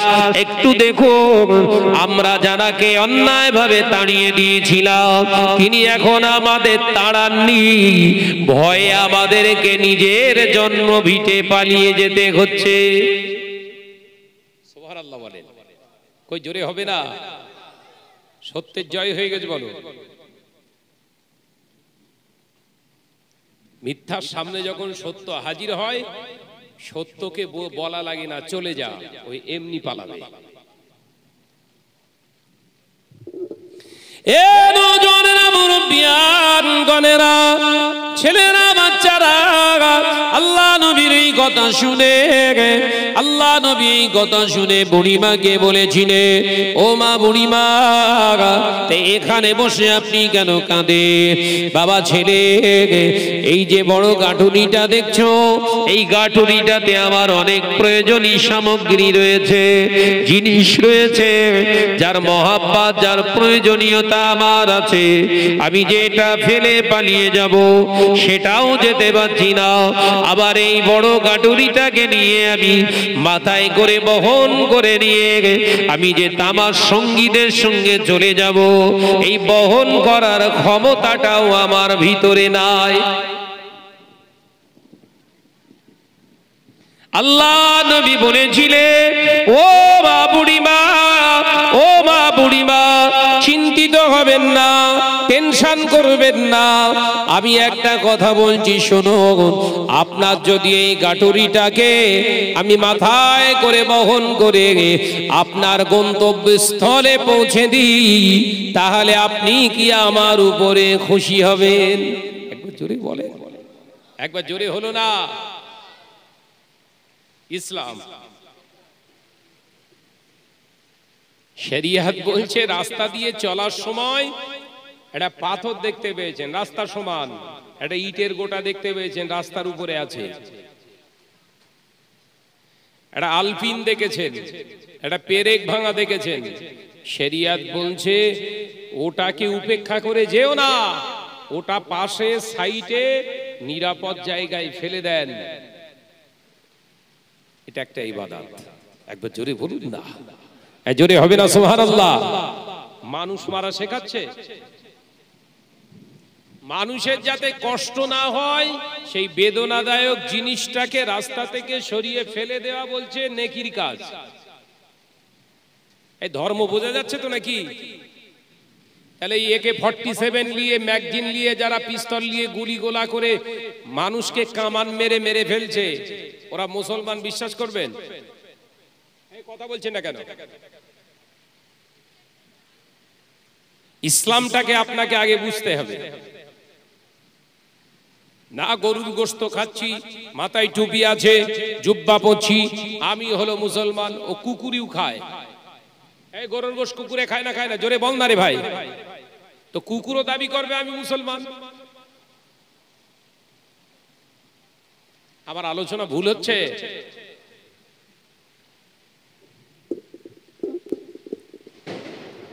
একটা হালাল খানা আপনি খাবেন না খাবেন ওটা আপনার পার্সোনালিটি, পার্সোনাল ব্যাপার। গরুর গোশতটা যদি মনে হয় খাবো, খাবেন। যদি না আপনার রুচি যায়, খাবেন না। ইসলাম বলেনি আপনি বেঈমান হয়ে যাবেন। এই কথা বুঝতে পারছেন না?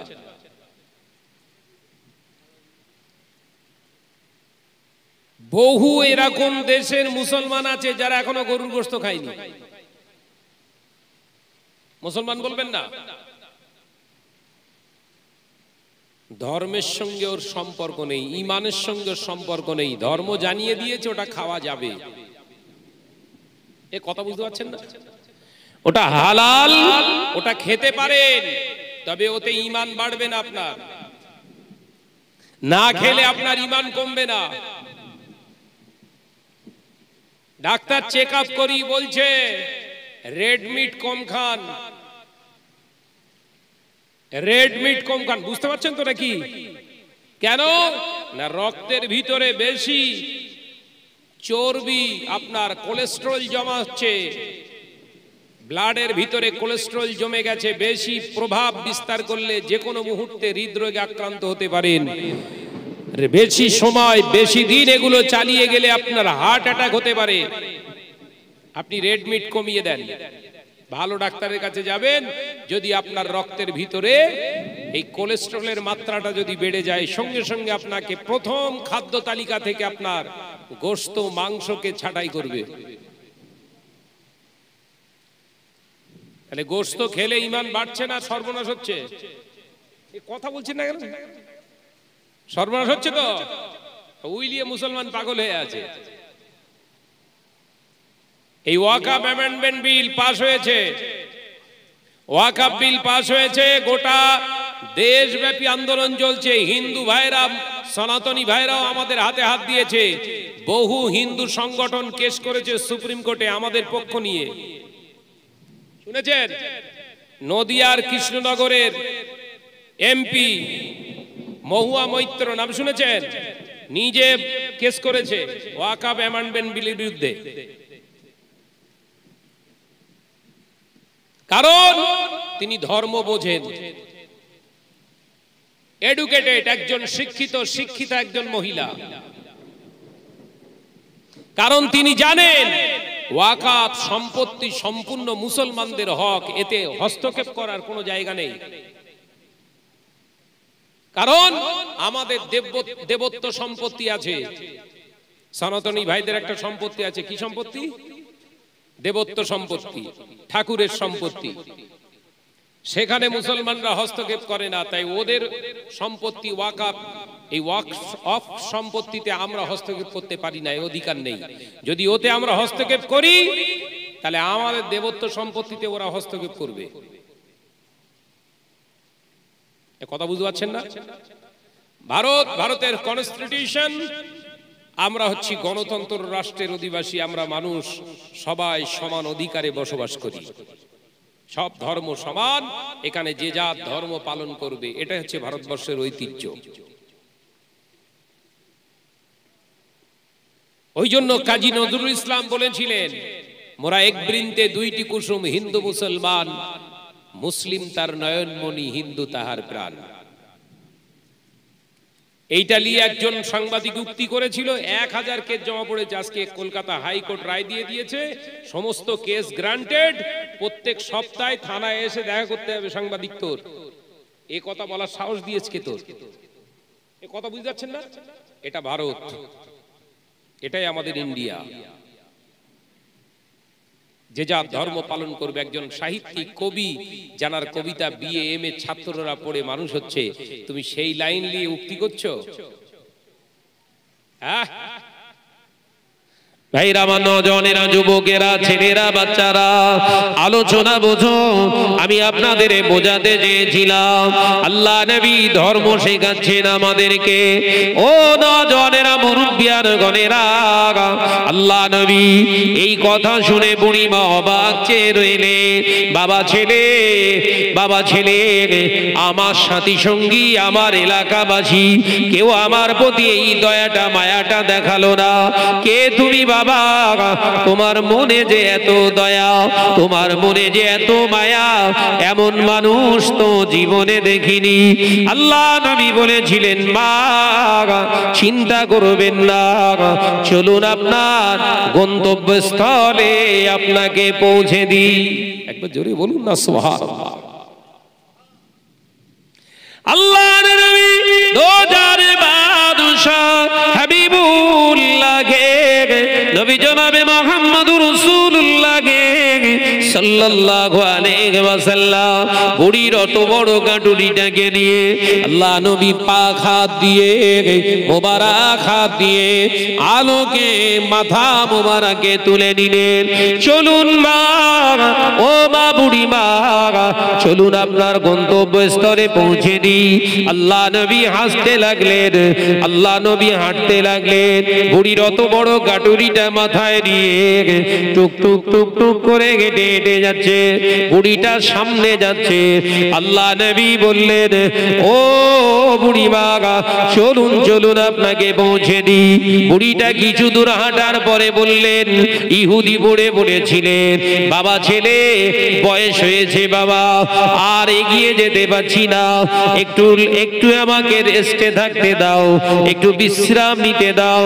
আল্লাহ নবী বললেন, মা চিন্তা করবেন না, আপনি আপনার মতো ভালো করে রেস্ট নিয়ে নি।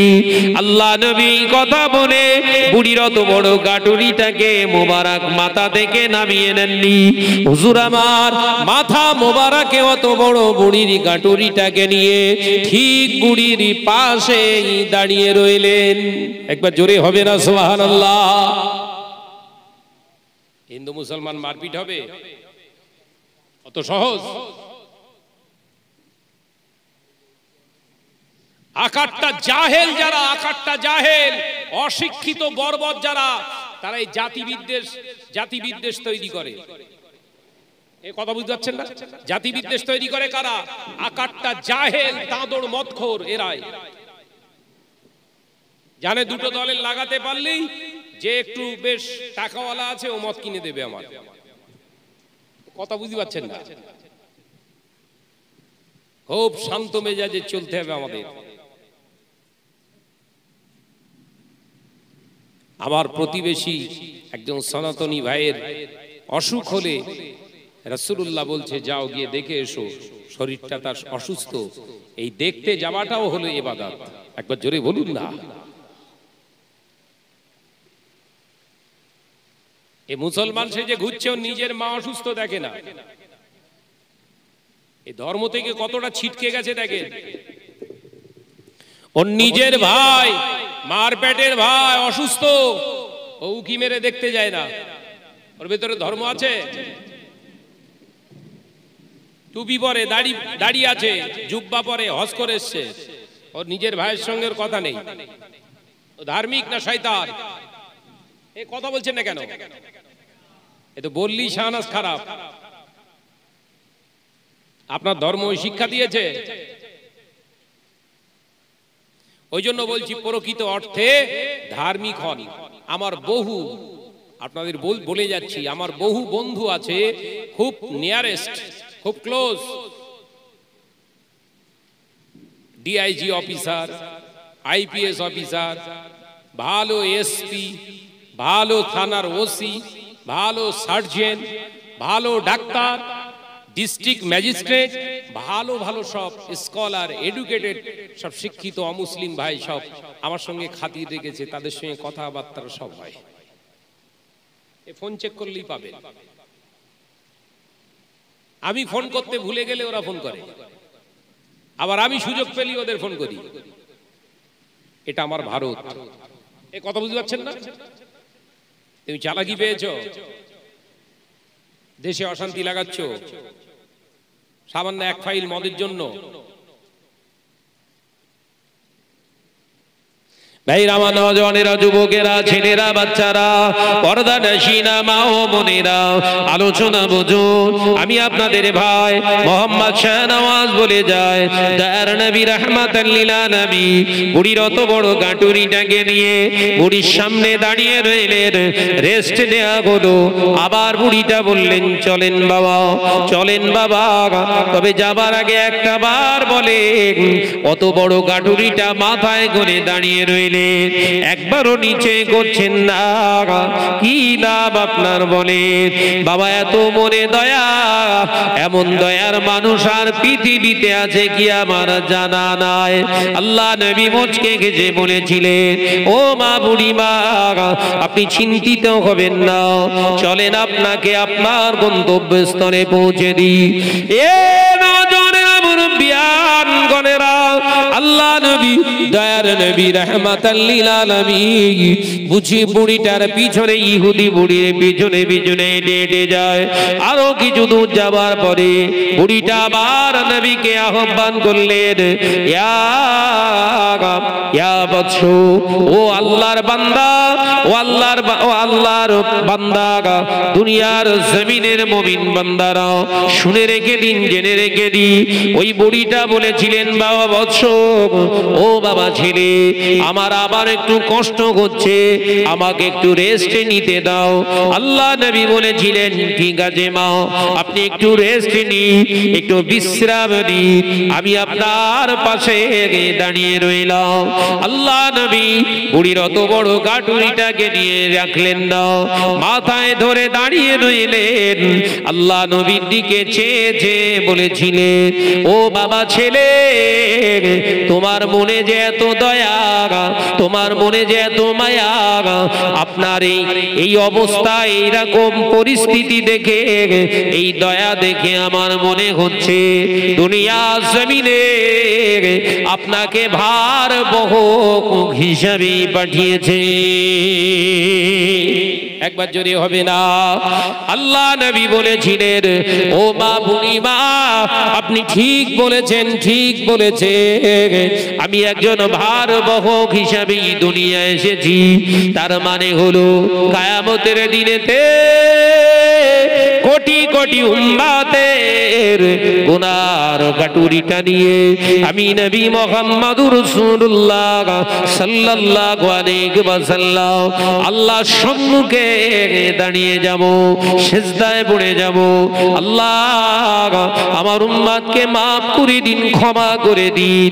এ নওজোয়ানেরা, যুবকেরা, ছেলেরা, বাচ্চারা, পর্দানশীনা মা ও বোনেরা, আল্লাহ নবী এই সিজদা গাটুরি করাকে আমার আল্লাহ সইতে পারবেন না। আল্লাহ পাক বলবেন, হাবিব, আপনি কাঁদবেন না, আপনি কাঁদবেন না, আপনি দয়া করে সেরে মোবারকটাকে ওঠান, মাথা নোয়াবেন না। আল্লাহ নবীকে আল্লাহ পাক জানিয়ে দেবেন, জানাবে আপনি কি চান। মুসা নবী, ঈসা নবী, ইদ্রিস নবী, জারজিস নবী, সুলাইমান নবী, দাউদ নবী, হযরত ইব্রাহিম নবী, ইসমাঈল নবী, ইয়াকুব নবী, জাকারিয়া নবী, সমস্ত নবী আলাইহিস সালাম বলেছিলেন, আল্লাহ আপনি যাতে রাজি আমরা তাতে রাজি। আর আমি আল্লাহ আজ আপনাকে বলছি, হাবিব, আপনি মাথা মোবারক ওঠান। আজ আমি এলান করছি, আল্লাহ আজ এই মহাময়দানে আপনি যাতে রাজি, আমি আল্লাহ তাতে রাজি। একবার জোরে বলেন।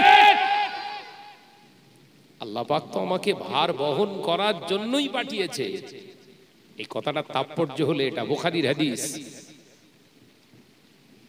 বিশ্বনবী আমার আপনার গুনার বোঝাগুলো নিয়ে আল্লাহর সামনে উপস্থাপন করবে, মাফ করে দেন আল্লাহ, উম্মত গুনাহগার মাফ করে দেন। আল্লাহ বলবেন, হাবিব, আপনি বলছেন, আমি না করতে তো পারবো না। আপনি বলা মানে আমার না করার কোনো জায়গা নেই, কারণ আপনি হলেন তামাম কায়নাতের শুধু নবী নয়, লা ইলাহা ইল্লাল্লাহ মুহাম্মাদুর রাসূলুল্লাহ, আপনি তো আমারও নবী। একবার জোরে বলেন। কই জোরে হলো না? আপনি শুধু তামাম কায়নাতের নবী নয়, আমি আল্লাহরও নবী আপনি। একবার জোরে বলুন। এ নওজোয়ানেরা, যুবকেরা, ছেলেরা, বাচ্চারা, পর্দানশীনা মা ও বোনেরা, আবারও বুড়িটা উঠলেন, টুকটুক টুকটুক করে হেঁটে হেঁটে যেতে লাগলে গন্তব্যস্থলে পৌঁছে গিয়েছে। ইহুদি বাচ্চারা সবাই দাঁড়িয়ে অবাক হয়ে দেখছে, আমরা যাকে ফেলে রেখে চলে এসেছিলাম, অচেনা একটা জন ছেলে মাথায় গাঁটুরিটাকে নিয়ে হাজির হয়ে গিয়েছে। আল্লাহ নবীকে বলেছিলেন, ও বাবা ছেলে, এই জায়গায় রেখে দাও। আল্লাহ নবী বুড়ির অত বড় গাঁটুরিটাকে নিয়ে মোবারক হাত দিয়ে গাঁটুরিটাকে রেখে দিলেন। বুড়ি মা অমনি আমার নবীকে বলেছিলেন, ও বাবা ছেলে, জন্মের মতো শেষ বিদায়, আর দেখা হবে না, আর হয়তো দেখা হবে না বাবা ছেলে। জীবনের মতো শেষ বিদায়, জন্মের মতো একবার আমাকে নামটা বলে যাও বাবা। তোমার দিলে যে এত দয়া, তোমার দিলে যে এত মায়া, বাবা ছেলে একবার নামটা আমায় বলে যাও। আল্লাহ নবী মুচকে মুচকে হেসে বলেছিলেন, ও মা বুড়ি মা, চিন্তিত হবেন না যে মোহাম্মদের মুখ দেখবেন না বলেছিলেন, যে মোহাম্মদকে গালিগালাজ করেছিলেন মুখ দেখবে না বলেছিলেন, আপনি চিন্তিত হবেন না। সেই মোহাম্মদুর রাসূলুল্লাহ সাল্লাল্লাহু আলাইহি ওয়াসাল্লাম হলাম আমি। একবার জোরে বলেন। ও নওজোয়ানেরা, ইসলাম কি শিখিয়েছে, ইসলামটাকে বোঝো। আল্লাহ নবী বললেন, ও মা বুড়ি মা, আমি হলাম সেই মোহাম্মদ যে মোহাম্মদের ভয়ে তুমি নিজের ভিটে মাটিকে ছড়িয়ে দিয়ে, ভিটে মাটি ছেড়ে দিয়ে তুমি দূরে চলে এসেছো। আমি আজ সেই মোহাম্মদ, আপনার গাঁটুরি বাহক, আমি হলাম সেই মোহাম্মদ। আল্লাহ নবীর হাত দুটো ধরে বলেছিলেন, বাবা ছেলে রে, ও বাবা ছেলে, বাবা মোহাম্মদ, দুনিয়া জমিনে যে মানুষকে আমি গালাগালি করলাম, যে মানুষকে বদনাম করলাম, যে মানুষকে উল্টো পাল্টা কথা বললাম, সেই মানুষটি আমার গাঠুরি বহন করে যে বাবা ছেলে আর দেরি করতে চাই না, সত্য কলেমাটা পড়ে ঈমান নিয়ে মুসলমান হতে যায়। একবার জোরে হবে না? আল্লাহ নবীর এই কথা শুনে আশেপাশে যত কাফেরেরা ছিল, যত বেদিন বেঈমানেরা ছিল, আল্লাহ নবী চতুর্পাশ ঘিরে ফেলেছে। আল্লাহ নবীর এই ব্যবহার, এই কথা শুনে দেরি করলেন না, সমস্ত ইহুদিরা সেদিনে কলেমা পড়ে মুসলমান হয়েছিলেন। তুমি মুসলমান সেজে মদ খেলে তোমার দেখে কে পরিবর্তন হবে? কথা বলছে না কেন? তুমি মুসলমান, তুমি যদি মানুষের জমি জায়গা দখল করে নাও, তোমার দেখে কোন অধর্মের মানুষরা ধার্মিক হবে? তুমি মুসলমান, টুপি দাড়ি নিয়ে জুব্বা পরে যাকাত তুলে যদি মাদ্রাসার নাম করে ঝাড়া শুরু করে দাও, তোমার এই ক্যারেক্টার দেখে কোন অমুসলিম তোমায় সম্মান করবে? কথা বলছেন না কেন? তুমি মুসলমান মৌলভী সাহেব সেজে বিরাট বড় বড় বাতেলা দিয়ে ঘুরবে, আর এতিম মিসকিনের মাল আত্মসাৎ করে বড় বড় বিল্ডিং, জমি, বিঘের পর বিঘে জমি কিনে বড় লোক হচ্ছ। তোমার এই অধর্মের কাজ দেখে কে ধার্মিক হবে? এ কথা বলছেন না কেন? আমি কি ঠিক বলছি না ভুল বলছি? তুমি ইসলাম বুঝুনি মৌলভী সাহেব হয়েছো, তুমি ইসলাম বুঝুনি মৌলভী সাহেব হয়েছো। আগে ইসলাম বোঝো, তারপরে স্টেজে বুলি দিও। দু চারটে কোরআনের আয়াত, দু চারটে হাদিস বলতে পারলি বক্তা হওয়া যাবে, মুসলমান হওয়া যাবে না। মুসলমান একটা নীতির উপরে, কংক্রিট একটা নীতির উপরে ইস্তেকামত দেয়। তুমি কোন নীতি অবলম্বন করছো? তোমার ভেতরেতে আজ্ঞারসন মনোভাব। কথা বলছেন না কেন?